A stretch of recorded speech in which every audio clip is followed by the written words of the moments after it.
Hello বন্ধুরা, আজকে একটা বিয়ে বাড়ি আছে, সেই জন্য আমি রেডি হচ্ছি। দেখো, এই ঠান্ডাতে যেতে একদম ইচ্ছা করছে না, কিন্তু যেতে হবে, কারণ যার বিয়ে সে আমার মোটামুটি খুব কাছেরই হয়, সেহেতু যেতে তো হবেই। তাই দেখো, পার্লারে বসে আমি রেডি হয়ে নিলাম, কারণ পার্লারের মধ্যে আমার পার্লার যেহেতু খোলা ছিল, আমার ক্লায়েন্টের কাজ করার পর আমি খুবই অল্প সময় পেয়েছি, সেই সময়ের মধ্যে নিজে রেডি হয়েছি।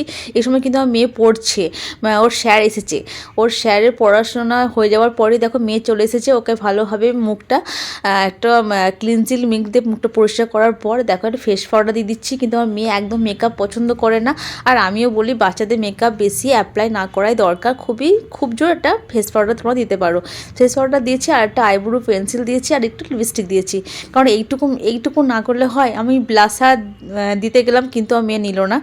তো দেখো লিপস্টিকটা হালকা করে দিয়ে দিলাম, মেয়ে এরকম করে রেডি হয়ে গেছে। আমি এরকম ফাইনাল লুক হয়েছে। কেমন লাগলো বলো আমার মেকআপটা? যদি ভালো লাগে অবশ্যই লাইক করে